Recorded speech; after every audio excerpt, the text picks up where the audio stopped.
اور تم سب میں سے زیادہ مجھے برا لگنے والا اور آخرت میں سب سے زیادہ مجھ سے دور رہنے والا شخص وہ ہے جس کے اخلاق برے ہیں۔ قرآن اور حدیث میں جو عذاب کے ذکر ہیں ان کو سوچیں۔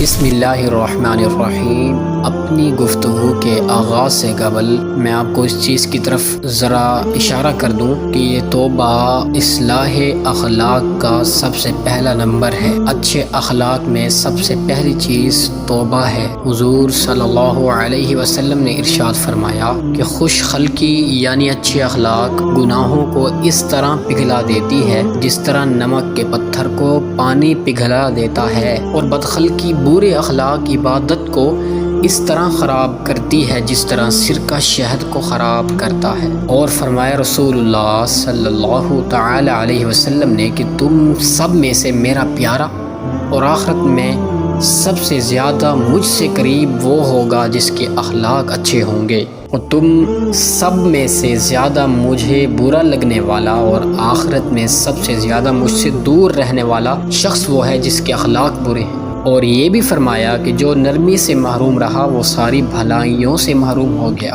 توبہ، صبر، شکر، خوف، امید، دنیا سے بے رغبتی، حیا، خدا پر بھروسہ، اللہ کی محبت، اللہ سے ملاقات کی تڑپ، عبادت میں صرف اللہ کو خوش کرنے کی نیت یعنی اخلاص، عبادت کو سنت کے مطابق ادا کرنا جس کو صدق کہتے ہیں، یہ دھیان ہر وقت رکھنا کہ اللہ ہم کو دیکھ رہے ہیں جس کو مراقبہ کہتے ہیں، ہر روز اپنے اعمال کا حساب خود کرنا کہ کیا ہم سے نیک اعمال ہوئے اور کیا کیا برے عمل ہوئے، تفکر یعنی اللہ کی مخلوقات میں غور کرنا اور معرفت و عظمت خدا تعالیٰ کی حاصل کرنا، وفاء عہد، تواضع، رحمت و شفقت، خدا تعالیٰ کے فیصلوں پر یعنی قضاء الہی پر راضی رہنا، توکل، حلم، تفویض یعنی جو کچھ کیا اس کو اللہ کے سپرد کر دینا، تسلیم، یقین، یہ سارے اخلاق کا حصہ ہیں۔ میں آپ کو ذرا ان کو اشعار کے اندر پرو دوں: صبر و شکر و قناعت و حلم و یقین، تفویض و توکل و رضا و تسلیم۔ تو آپ نے اخلاق کے متعلق تو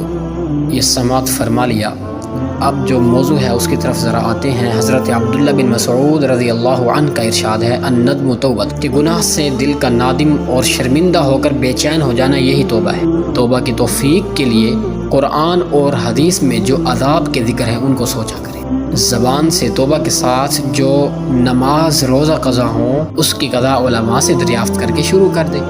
بندوں کا حق یا وارثوں کو ترکہ نہ دیا تو ان کو ادا کرے، اگر مجبور ہو یعنی ادائیگی کی استعداد نہیں تو معاف کرا لے۔ تو اللہ سے یہی دعا ہے کہ اللہ ہمیں اخلاق میں سے سب سے پہلا پہلو یعنی توبہ کی توفیق عطا فرمائے، اور اسی طرح اگر آپ اچھے اخلاق کے نمبر وار یعنی ایک کے بعد دیکھ ہر ایک کے متعلق ڈیٹیل سے ویڈیوز دیکھنا چاہتے ہیں تو چینل کو سبسکرائب کر لیجیے۔ جزاک اللہ۔